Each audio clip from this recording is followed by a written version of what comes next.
ये जो मेरा पॉलिटिकल जर्नी रहा है, मैंने अपने लिए कुछ मांगा नहीं।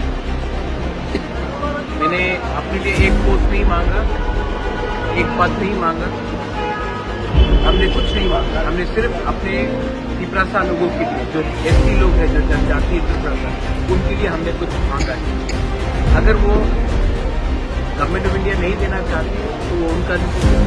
अगर वो देंगे तो हम वेलकम करेंगे, अगर नहीं देंगे तो हम ऑपोजिशन में हैं और हम जानते हैं कि ऑपोजिशन क्या कर सकता है, तो हम ऑपोजिशन का काम करेंगे।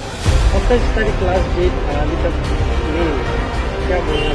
ये सवाल आप होम मिनिस्टर से पूछिए, मुझसे मत पूछिए। मैं वही कह सकता हूँ जो मुझे कहा गया था। मैं अपने लाइन में हूँ, जो मुझे बोला गया था।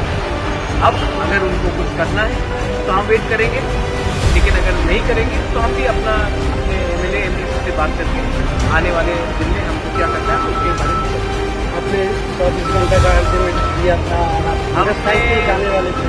आपको मैं एक बात बोलना चाहता हूँ कि मैंने आज तक अपने लिए कुछ डिमांड किया।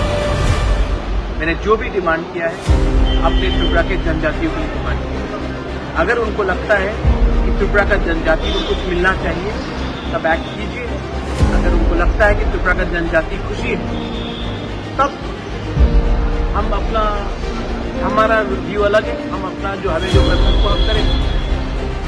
तो बात क्लियर है। आपने जो आप देखिए ये सवाल आप देश के होम मिनिस्टर से पूछ लीजिए। मुझे जो बोलना था मैंने बोल दिया। अब मैं अपने एमएलए एमडीसी से बात करूंगा। दिल्ली से मुझे बहुत फोन कॉल आया है अभी तक, लेकिन जब तक मैं अपने एमएलए एमडीसी और अपने सपोर्टर्स के साथ बात नहीं करूंगा, अभी मैं मीडिया को कुछ नहीं बोलना चाहता। तो आपका जो हंगर स्ट्राइक का जो स्टैंड था उसमें रहेंगे क्या? दिल्ली से बहुत फोन कॉल आया है। अगर आपको भी मेरे संग हंगर स्ट्राइक में ज्वाइन करना है तो यू आर मोस्ट वेलकम।